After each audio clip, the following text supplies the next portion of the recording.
Assalamualaikum warahmatullahi wabarakatuh.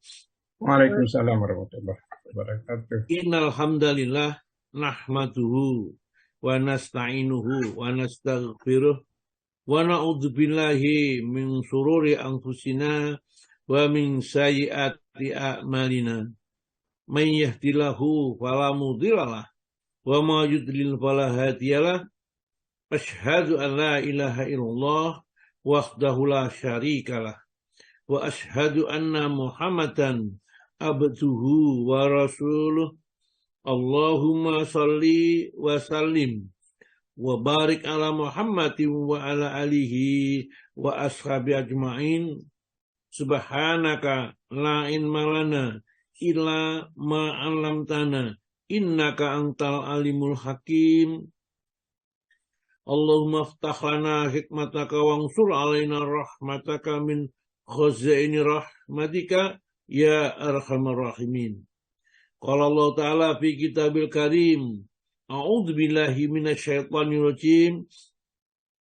Ya ayyuhalladzina amanu taqullaha haqqa tuqatih wa la tamutunna illa wa antum muslimun.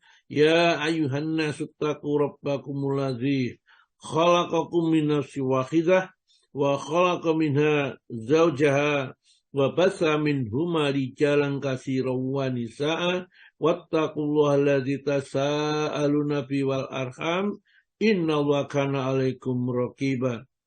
Ya ayyuhalladzina amanu taqullaha wa qulu qawlan sadida yuslih lakum a'malakum wa yaghfir lakum dzunubakum wa may yuti'illaha wa rasulahu wa qad faza fawzan 'azima. Amma ba'du fa innal asdaqal hadisi kitabullah wa khairul hadi Muhammadin sallallahu alaihi wasallam wa syarrul umuri muhdatsatuha wa kullu muhdatsatin bid'ah wa kullu bid'atin dhalalah wa kullu dhalalatin finnar. Bapak dan Ibu sekalian yang berbahagia, alhamdulillah sekali lagi kita panjatkan puji syukur kehadirat Allah Subhanahu wa taala yang nikmat dan karunia-Nya selalu terlimpah kepada kita, tidak putus-putusnya. Wa in ta'uddu nikmatallahi la tuhsuha. Kalau kamu memang akan menghitung nikmat Allah yang berikan, tidak mungkin bisa menghitungkan dengan alat apapun. Karena yang diberikan oleh Allah Ta'ala mau di dalam diri kita saja, mulai dari ujung rambut sampai ujung kaki, itu semua nikmat. Di luar yang kita lihat di depan dan di belakang, samping kiri dan samping kanan, semua itu nikmat dari Allah Subhanahu wa taala. Oleh karena itu kalau orang sampai durhaka kepada Allah, sungguh orang tidak beradab, bisa dikatakan orang biadab, orang seperti itu. Nikmat diberikan seterusnya, tapi juga masih tidak mensyukuri. Bagaimana mensyukurinya? Menggunakan nikmat itu untuk mentaati Allah. Paling tidak disempatkan di pagi hari ini, barangkali untuk mendengarkan satu kalimat, dua kalimat. Barangkali nanti itu bisa menggugah hati kita dari rasa kelalaian untuk menjadi orang yang sadar kembali bahwa kita itu memang ciptaan Allah yang harus taat dan patuh hanya kepada Allah Ta'ala. Nah, seperti biasanya kita senantiasa baca Al-Quran. Sebenarnya utamanya adalah tafsirnya ini. Ini hadisnya itu sebagai tambahan. Ya, supaya kita tidak melalaikan apa yang sudah pernah kita kaji. Monggo ya dibaca dulu surat Az-Zariyat, surat nomor 51, yaitu angin yang menerbangkan itu judulnya surat Az-Zariyat itu. Isinya di sini diantaranya adalah tentang bagaimana kalau nanti orang yang bertakwa itu sudah menghadap kepada Allah, apa yang akan diberikan luar biasa sekali. Monggo dibaca Bu siapa? Bu Novita. Bu Novita, monggo Bu Novita yang sudah siap ini dibaca. Silakan Bu Novita. Inggih, Ustaz. Assalamualaikum warahmatullahi wabarakatuh. Waalaikumsalam warahmatullahi wabarakatuh. A'udzu billahi minasyaitonir rajim. Bismillahirrahmanirrahim. muttaqina fi jannatin wa uyun akhidina ma atahum rabbuhum innahum kanu qabla dzalika muhsinin kanu qalilan minal laili ma yahja'un wa bil ashari hum yastaghfirun wa fi amwalihim haqqul lis-sa'ili wal mahrum wa fil ardi ayatul lil muqinin wa fi anfusikum afala tubsirun. Terjemah surah Az-Zariyat ayat 15 sampai dengan 21. Sesungguhnya orang-orang yang bertakwa berada di dalam taman-taman surga dan mata air. Mereka mengambil apa yang diberikan Tuhan kepada mereka. Sesungguhnya mereka sebelum itu di dunia adalah orang-orang yang berbuat baik.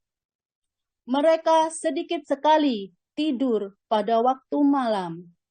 Dan pada akhir malam mereka memohon ampunan kepada Allah. Dan pada harta benda mereka ada hak untuk orang miskin yang meminta dan orang miskin yang tidak meminta. Dan di bumi terdapat tanda-tanda kebesaran Allah bagi orang-orang yang yakin.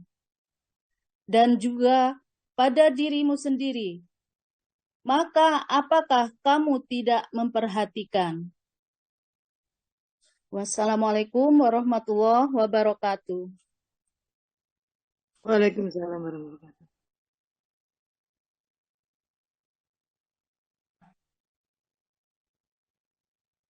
Waalaikumsalam warahmatullahi wabarakatuh. Alhamdulillah yang masih kena mute jadi ya.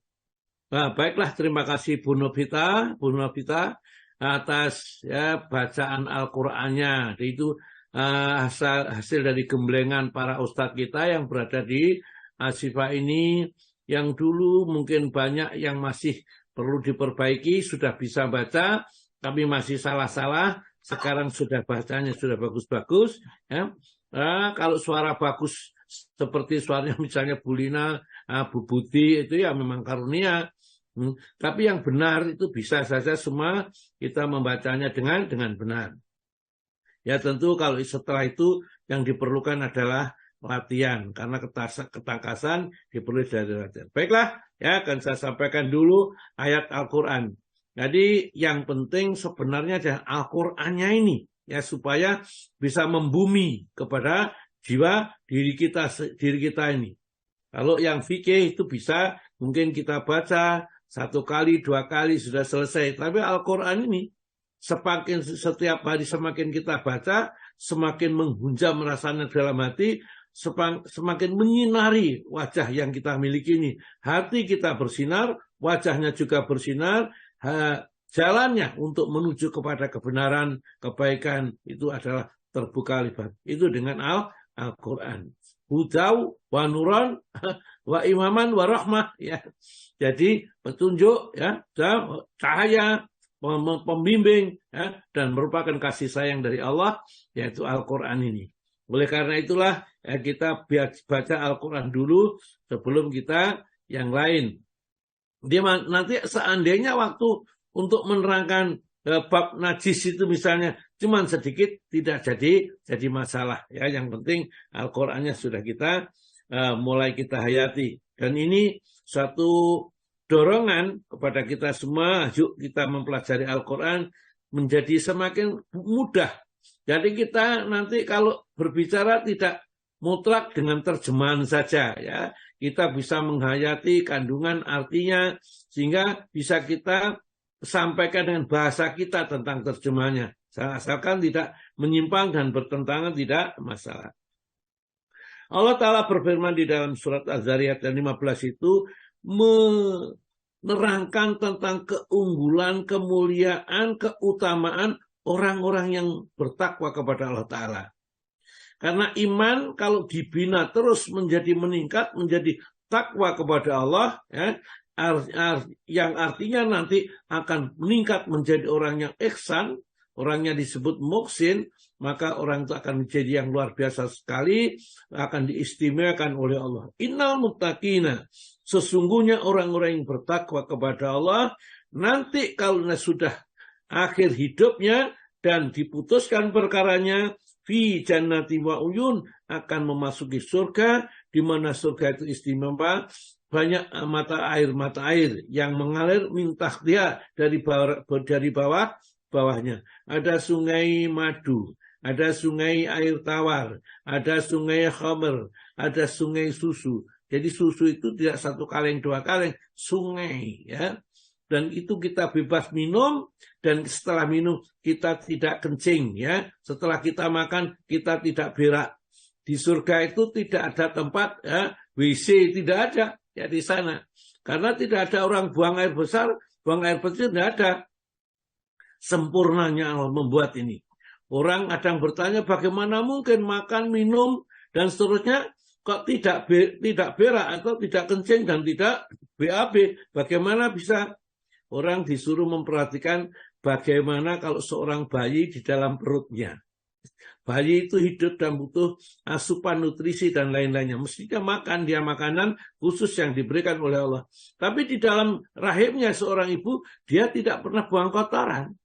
Ya, itu bisa di surga, ya gambarannya lah ya. Kalau kita mau cari identifikasi itu kayak di dalam perut ibumu seorang bayi selama berapa 9 bulan itu ya tidak atas. Kalau hidupnya itu mulai 4 bulan, 5 bulan, 6 bulan, 7 bulan, 8 bulan, 9 bulan, 10 hari, tidak buang kotoran. Berapa bulan itu tidak buat kotoran, kalau sudah ditiupkan ruhnya. Begitu orang pun di dalam surga nanti, makan, minum, dan seterusnya, tidak buang yang kotoran. Dan ingat, orang penghuni surga itu tidak seperti di dunia, tambah lama, tambah tua, ya, tambah kulitnya tambah mengerut gitulah, kisut gitu bahasa Jawanya, tambah lama tambah seperti itu. Tapi di surga tambah lama tambah tampan, tambah lama tambah cantik. Sehingga ada seorang yang suaminya keluar jalan-jalan, istrinya di rumah, kemudian ketemu, papa kok tambah cantik, ya, tambah tampan. Iya, mama juga tambah cantik kelihatannya. Itulah Allah Ta'ala membuatnya di surga dulu. Berlawanan, tambah lama, tambah tampan, tambah lama, tambah cantik. Lain dengan di dunia ya. Mereka kekuatannya diberi 100 kekuatan dibandingkan tatkala di dunia ini. Makannya, minumnya, dan mungkin kumpul suami istrinya ya ditambah 100 kali kekuatan. Ini satu kebahagiaan yang luar biasa supaya kita kepingin masuk surga, tertarik kepada surga. Nah, Allah menceritakan surga ini bagi orang yang bertakwa ini ya. Suasananya seperti apa? Akhizina ma atahum rabbuhum. Dia mengambil, menerima segala macam pemberian Tuhan mereka kepada mereka ya. Diberi makanan, minuman, ya, segala perhiasan dan lain-lainnya diterimanya dengan senang hati. Minta ini diberi, minta itu diberi, apa saja yang diminta diberikan sampai dia bingung minta apa ini, ya, karena tidak ada sudah permintaan ini yang dibayangkan di dunia dulu, kepingin ini dan kepingin itu sudah dapat semua di dalam surga itu, ya. Akhizina ma'atahum rabbuhum, ya, karena innahum sesungguhnya mereka itu kanu qabla dzalika adalah mereka itu sebelum itu tatkala hidup di dunia itu muhsinin, senantiasa berbuat baik. Maka siapa saja yang kepengen meraih surga, hendaklah ayo berbuat baik. Tidak ada surga bagi orang yang jahat ya. orang yang dengki, orang yang sombong, tidak ada. Jadi yang berbuat baik, kata Allah Ta'ala, innahum kanu qabla dzalika muhsinin, dulu mereka itu senantiasa berbuat baik tatkala di dunia. Apa perbuatan baik yang ditonjolkan oleh Allah di dalam ayat ini? Kanu adalah mereka itu qalilan sedikit sekali minalaili di waktu malam mayahjaun, mereka itu tidur. Jadi tidurnya sedikit di waktu malam.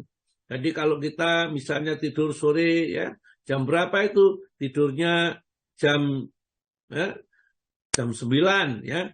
Ini jam 2 sudah bangun, jam setengah 2 bahkan sudah bangun untuk menghadap kepada yang tercinta, Tuhanku yang maha pengasih dan penyayang. Jadi bangun malamnya mereka itu senantiasa dikerjakan kanu qalilan minal-laili ma yahjaun wa bil asharihum yastaghfirun, dan di waktu sahur setelah melaksanakan sholat tahajud, setelah melakukan sholat malam, ya, mereka yastaghfirun, itu senantiasa istighfar, mohon ampun kepada Allah Ta'ala. Jadi kalau kita sholat tahajud diawali dengan sholat iftitah, ya, bangun malam berdoa ya, tentunya di sholat iftitah. Kemudian sholat malam sebanyak 8 rakaat, witir 3 rakaat, berarti jumlahnya 3 rakaat. Sudah selesai baca istighfar, mohon ampun kepada Allah, sampai waktunya subuh. Setelah subuh kita lanjutkan sholat berjamaah di masjid ya. Tentunya itu kalau laki-laki, kalau ibu-ibu di rumah tidak masalah ya. Wabil asharum yastaghfirun, dan di waktu sahur senantiasa mohon ampun kepada Allah. Tidak hanya itu, orang yang akan dimuliakan oleh Allah Ta'ala ada sifat yang dimiliki lagi, wa fi amwalihim, dan terhadap harta yang mereka miliki ya, hakun, ada hak, lisail, bagi orang yang minta-minta, wal mahrum, dan orang yang tidak minta pun diperdulikan. Orang yang minta diberi, orang yang tidak minta juga diperhatikan. Inilah yang menyebabkan Allah mengistimewakan orang-orang yang bertakwa ini dimasukkan ke dalam surga yang mengalir sungai-sungai, di bawahnya sungai-sungai ini ya. Karena surga itu bertingkat-tingkat di sana ya. Wa fi amwalihim haqqul lisail wal mahrum, dan hartanya yang dimiliki ada hak bagi orang yang minta maupun orang yang tidak meminta kepadanya ya. Wa fil ardi ayatul lil muqinin, dan sebenarnya kalau kamu ingin beriman kepada Allah, perhatikan bumi ini yang diciptakan oleh Allah untuk kamu ini. Kalau kamu perhatikan itu, semua akan menambah keyakinan kepada Allah Ta'ala. Kalau kita melihat gunung-gunung yang berapi, kemudian memuntahkan laharnya. Kalau kita dengar ceritanya Gunung Krakatau meledak ya, atau meletus sampai di Australia, itu getarannya atau dampaknya sampai terasa di sana. Betapa Allah Maha Kuasanya ya, seperti itu membunuh, mematikan pada saat itu 36.000 manusia. Ya, gunungnya itu kekuasaan Allah, bukan begitu saja, tapi memang dikehendaki oleh Allah, dan gunung meletus itu ada yang menggerakkan. Oleh karena itulah, kalau kita memperhatikan alam semesta itu, maka timbullah keyakinannya kepada Allah, imannya kepada Allah menjadi kokoh, menjadi kuat ya, jadi kuat ini. Wa fi anfusihim, dan juga wa anfusikum, juga di dalam diri kalian ya. Itu juga ada tanda-tanda kekuasaan Allah. Begitu mata melihat, kelihatan semuanya. Begitu mata ketutup, semua sudah tidak kelihatan. Jadi dunia ini hanya bisa ditutupi dengan kulit kepala, kulit mata saja yang sedikit itu. Begitu ditutupkan, dunia yang besar ini sudah tertutup, tidak kelihatan. Kalau Allah menghendaki memang seperti, perhatikan itu. Itu kekuasaan Allah ya. Bisa menjadikan dunia nampak terang hanya dengan membuka satu kelopak mata saja. Sebaiknya juga akan ditutuplah ya, dunia seluruhnya dengan kelopak mata. Supaya apa? Itu rahmat Allah, supaya kita bisa tidur. Coba kalau kita tidak dibuatkan mata yang secara otomatis seperti itu, betapa sedihnya kita hidup di dunia ini ya. senantiasa melihat sesuatu yang menakutkan. Dan ingatan kita pun juga dibatasi. Kalau sudah tidur tidak ingat apa-apa. Ya, kalau besok di surga itu kenikmatan terus dirasakan, tidak ada orang tidur di surga ini. Ya, tidak ada orang tidur, maka tidak ada perintah untuk sholat subuh, tidak ada sholat duhur, sholat asar, taklim tidak ada. Tinggal adanya adalah balasan, surga-surga sudah ditetapkan, tingkat-tingkat sudah ditentukan masing-masing di antara kita. Sebagaimana neraka juga sudah dibagikan kepada mereka yang menempatinya. Ya. Ya, wafi abusikum awala afalatu besirun, apakah kamu tidak memperhatikan? Maka kalau ingin beriman kepada Allah, ya, hendaklah dia memperhatikan hal-hal seperti itu. Baiklah, kita lanjutkan tentang bahas hal yang najis sampai yang ketujuh, ya. Kita masuk yang ketujuh tentang benda-benda yang dianggap najis dan lain. Kemarin sudah saya terangkan yang banyak ini. Baiklah, monggo Pak Tomo dibaca yang ketujuh. Iya, Ustaz. Yang ketujuh adalah wadi. Wadi yaitu air putih kental yang keluar mengiringi kencing. Ia adalah najis tanpa pertikaian. Maka berkata Aisyah radhiyallahu anha, adapun wadi ia adalah setelah kencing, maka hendaklah seseorang mencuci kemaluannya lalu berwudu dan tidak usah mandi. Jadi dulu menganggap bahwa air putih, ya pokoknya putih yang keluar itu ya mani, ya. Nah, keluar mani itu ya mesti harus mandi janabah. Maka oleh Siti Aisyah dijelaskan tidak usah mandi ternyata.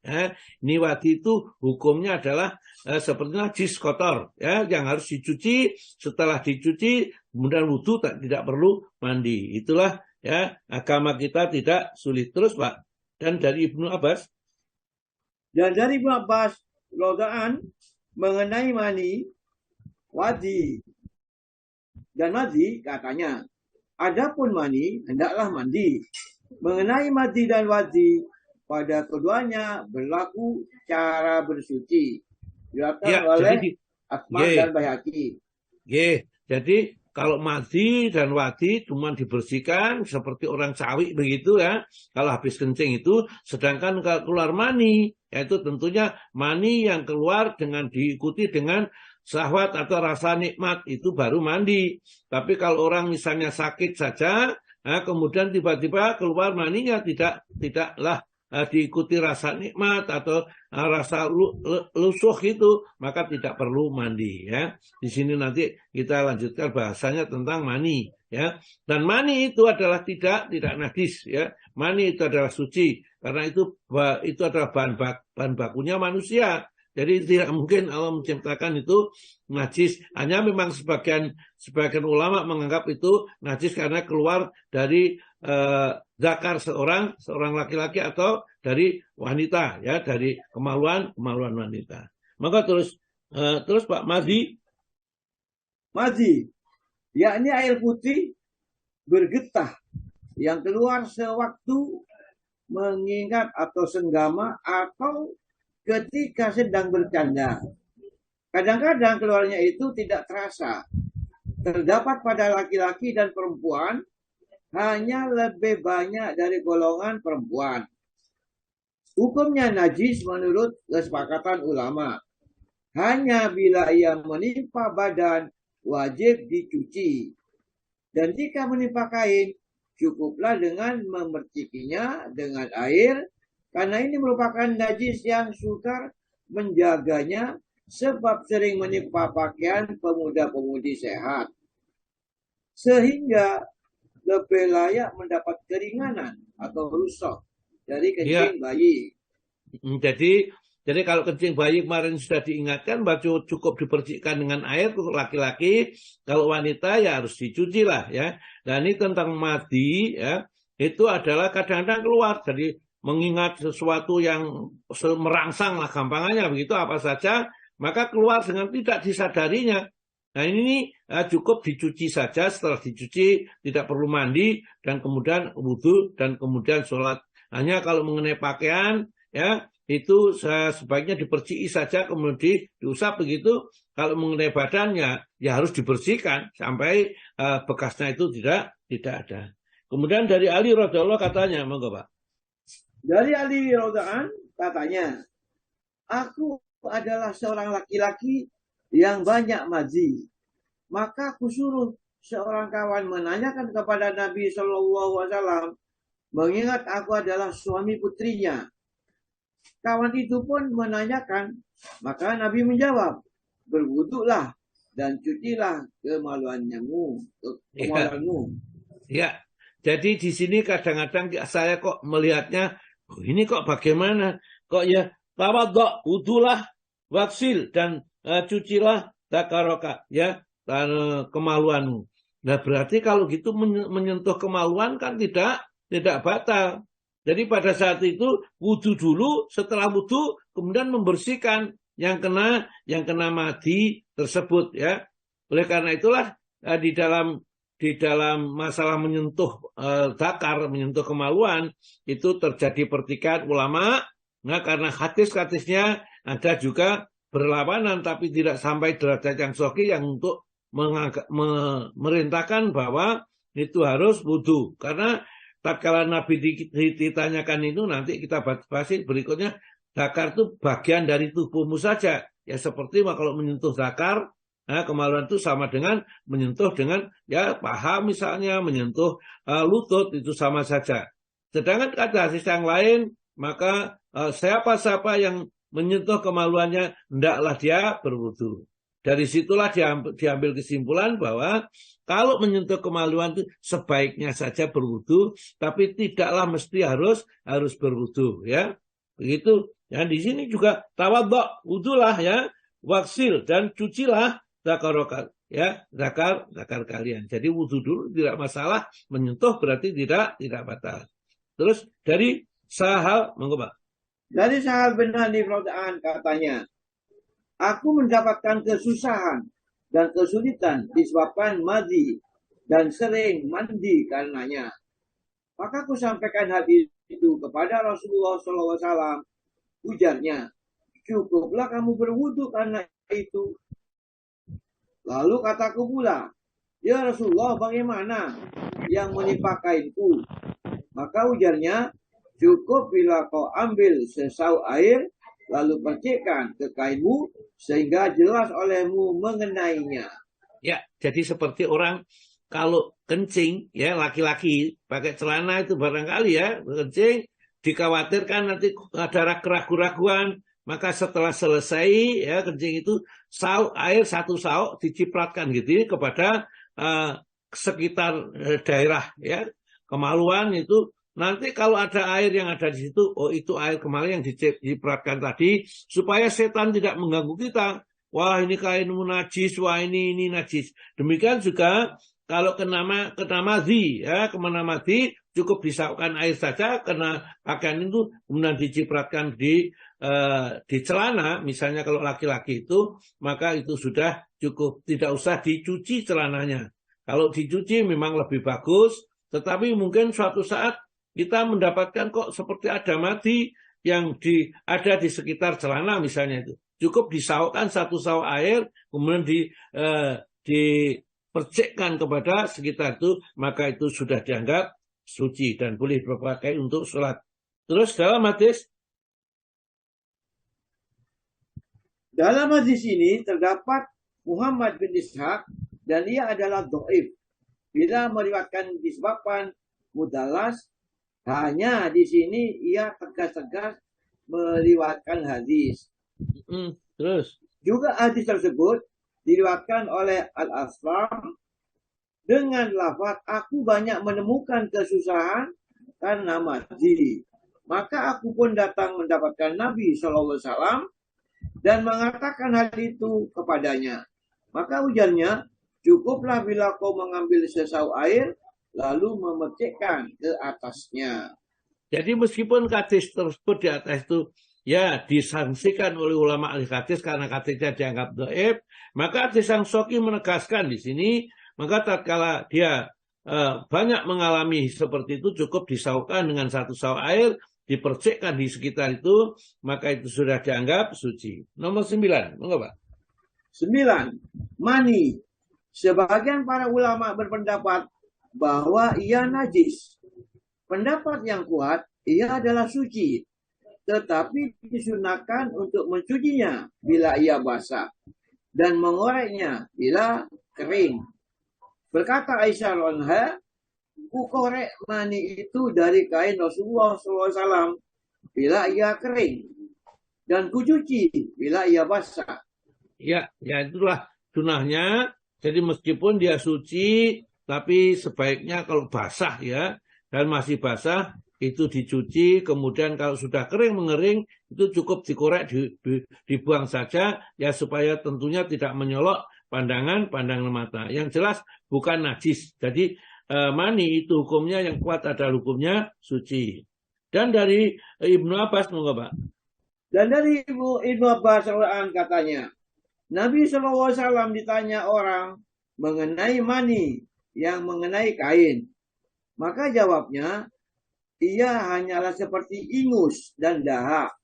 Maka cukuplah bagimu menghapusnya dengan secarik kain atau dengan daun-daunan. Ya, dari sini ingus itu juga tidak najis, dahak itu juga tidak najis. Itu sama dengan mani tadi yang mengenai tadi. Jadi tidaklah ia menjadi najis. Jadi kalau kita itu keluar dahaknya itu tiba-tiba kita ludahkan kok mengenai celana, mengenai pakaian, ya cukup dibuat gitu saja, tapi tidak najis. Ya, demikian juga ingus. Yang ke-10 kencing, monggo Pak. 10. Kencing dan tai binatang yang tidak dimakan dagingnya. Keduanya adalah najis karena hadis Ibnu Mas'ud radhiyallahu katanya, Nabi SAW hendak buang air besar. Maka disuruhnya aku mengambilkan 3 buah batu. Dapatlah aku 2 buah. Dan ku cari sebuah lagi tapi tidak ketemu. Maka ku ambillah tai kering. Lalu ku berikan kepadanya. Kedua batu itu diterima oleh Nabi SAW. Tetapi tai tadi dibuangnya katanya. Ini najis. Ya, jadi kotoran itu najis. Jadi kesimpulan sahabat, nah, pada saat Rasulullah mau istinja, ya itu cawi begitu, tidak ada air dengan 3 batu yang disunahkan ini, ternyata Ibnu Abbas itu hanya memperoleh 1-2 batu saja. Yang satunya karena cari sulit, kemudian diambilkan tai binatang. Dalam satu riwayat binatang itu adalah keledai. Ya, dan keledai itu tidak boleh dimakan pada saat itu, maka Rasulullah membuangnya. Ya, tidak mau memakai yang batunya dipakai. Itulah kesimpulannya bahwa tai itu najis. Ya, terus Pak. Kemudian ini najis. Ini adalah tai keledai. Dan dimaafkan bila hanya sedikit. Karena susah menjaganya. Berkata Walid bin Muslim, saya tanyakan kepada Auza'i, bagaimana tentang kencing binatang yang tidak dimakan dagingnya, seperti bagol, keledai, dan kuda? Maka ujarnya, mereka mendapatkan kesulitan disebabkan itu dalam peperangan, dan tidaklah mereka cuci baik dan mengenai tubuh ataupun kain. Ya, jadi ternyata kalau hal-hal itu sulit dihindarkan dalam perang itu, ini ternyata binatang-binatang yang tidak dimakan dagingnya pada saat itu karena diperlukan seperti kuda, ya, keledai dan lain-lainnya. Pada saat itu kalau kuda untuk perang, kalau keledai itu untuk alat angkut, maka kalau mengenai pakaian, mengenai badan, maka tidak diperintahkan untuk mencuci karena pada saat itu memang kondisinya dalam kondisi sulit. Tapi kalau kondisi biasa lebih baik dicuci. Sedangkan mengenai kencing atau hewan binatang yang yang halal dimakan dagingnya, maka dibaca Pak. Mengenai kencing atau tai hewan yang dimakan dagingnya, di antara ulama yang mengatakannya suci ialah Malik, Ahmad, dan golongan dari ulama mazhab Syafi'i. Berkata Ibnu Taimiyah, tak seorang pun di antara sahabat yang mengatakan najis. Bahkan mengatakan najis itu adalah ucapan yang dibuat-buat, yang tidak ada dasarnya di kalangan sahabat yang dulu-dulu. Ya, jadi umpamanya kita mau menyembelih kurban kok kecipratan ya, kencingnya binatang itu atau keletongnya, itulah gampangannya, mengenai pakaian kita, kemudian kita tidak sempat mencuci pulang, maka kita gunakan sholat, tidak masalah. Karena kotoran, kencing binatang, nah yang halal dimakan dagingnya, itu suci, ya tidak najis, ya. Karena tidak ada dalil yang mengatakan itu najis, kotoran binatang. Dan lain dengan kotoran binatang tadi yang mau digunakan untuk peper tadi atau untuk istinja oleh Nabi tersebut, itu kotoran binatang yang tidak dimakan, yaitu keledai pada saat itu. Tapi untuk binatang yang dimakan dagingnya sudah sepakat seluruh ulama mujtahid ini, maka dia menganggap suci, jadi tidak perlu dibersihkan kalau memang itu sulit kondisinya. Jadi umpama sibuk, begitu kita menangani itu masih kotor, mungkin kena darah, kena itu, kemudian tiba-tiba dia kumandangkan adzan dan iqamah, maka langsung mengikuti sholat, tidak mandi, asalkan wudhu, maka itu termasuk tidak menghalangi sholat, karena itu hukumnya adalah suci, ya. Hukumnya adalah suci. Jadi jangan kita misalnya kalau gitu bilangnya kotoran ayam, ya, kotoran ayam itu juga sama. Karena ayam dimakan itu tidaklah najis, tapi kotor. Nah, kotor itu tentunya juga harus dibersihkan. Ini kotor itu harus dibersihkan, tapi tidak bisa dihukumi dengan najis karena binatang itu halal dimakan dagingnya, ya, sapi, ya, kemudian kerbau dan kambing misalnya itu kotor-kotorannya dan kencingnya adalah suci. Dan karena apa? Rasulullah pernah menganjurkan untuk minum susu unta dan kencing unta tatkala terjadi sesuatu musibah penyakit itu di sana. Itu menunjukkan bahwa kotoran atau kencing binatang yang halal dimakan dagingnya adalah suci. Monggo diteruskan satu, monggo Pak. Dari Anas radhiyallahu anhu katanya, orang-orang Ukul dan Uraina datang ke Madinah dan ditimpa sakit perut. Maka Nabi SAW pun menyuruh mereka untuk mencari unta perahan dan supaya minum kencing dan susunya. Terus? Dan binatang-binatang lain yang dimakan dagingnya dikiaskan kepadanya. Berkata Ibnu Munzir, orang-orang yang mengatakan bahwa ini khusus bagi orang tersebut tidaklah benar. Karena keistimewaan itu tidak dapat diterima kecuali bila ada alasan. Ulasnya lagi, dibiarkan oleh ahli-ahli ilmu, orang-orang yang menjual tai kambing di pasar-pasar dan menggunakan kencing unta buat obat-obatan, baik di masa lalu maupun sekarang, tanpa dapat disangkal menjadi bukti atas sucinya. Terus? Berkata Syaukani, yang kuat ialah sucinya kencing dan sisa makanan dari setiap hewan yang dimakan dagingnya. Berpegang kepada asal dan istishab lil barak, ya, lil baratil asliyah, artinya mempertahankan hukum lama, yakni kebebasan menurut asal, sedang sifat atau keadaan najis itu adalah suatu hukum syara yang berpindah dari hukum yang dikehendaki oleh asal dan kebebasan. Sehingga ucapan orang yang mengakuinya tidak dapat diterima kecuali bila ada dalil yang dapat dipakai alasan untuk memindahkan daripadanya. Padahal dari orang-orang yang mengatakan najis tidak kita temui alasan tersebut. Ya, jadi kembali kepada hukum yang ditetapkan oleh syariat ini, ya Nabi mengatakan ya tidak halal, tidak najis atau halal, ya,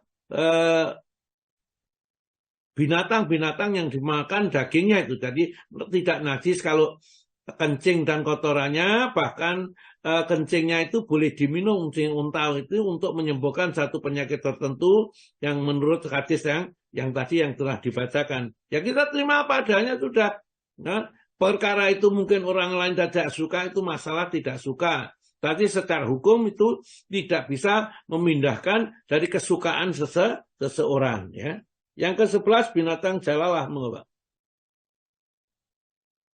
11. Binatang jalalah. Karena ada larangan terhadap mengendarai jalalah, memakan daging, dan meminum susunya.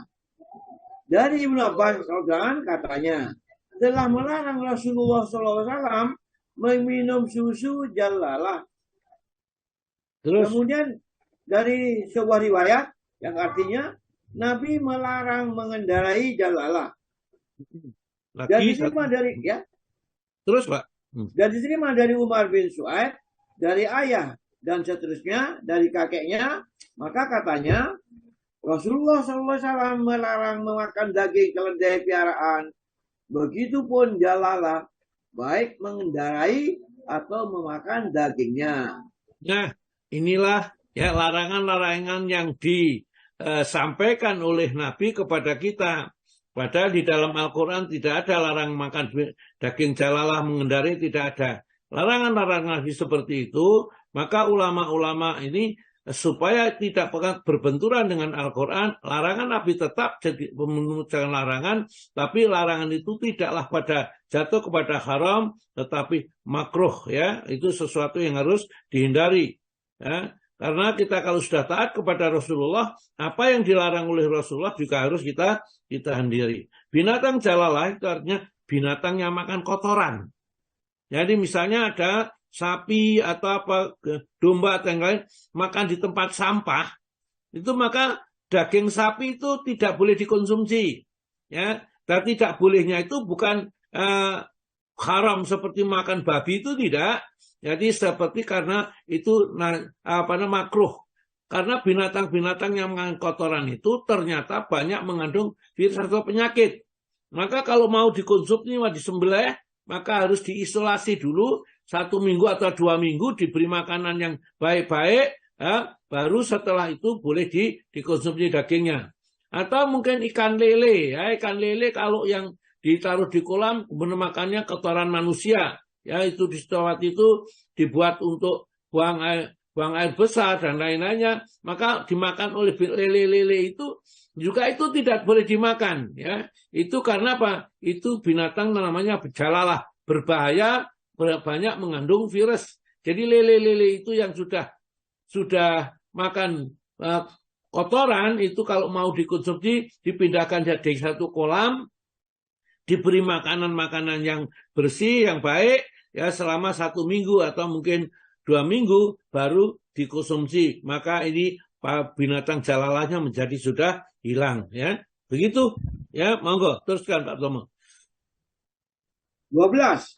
Homer, yakni arak.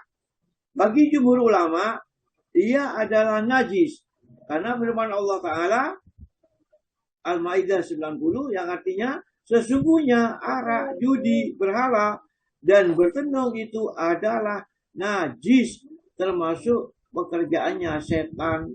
Ya, jadi sini rejesun diterjemahkan najis, karena rejesun diterjemahkan najis, berarti kalau begitu, ya, judi itu najis, jadi memakai judi, arak itu juga najis, berhala itu juga najis. Padahal najis yang dimaksud ini najis disentuh. Berarti kalau begitu menyentuh berhala, patung, ya, itu juga najis, ya, bertenung, ya. Kemudian judi berarti itu juga najis. Padahal yang najis yang dimaksud itu najis perbuatan buruk, perbuatan kotor, bukan najis yang dilarang kita menyentuhnya.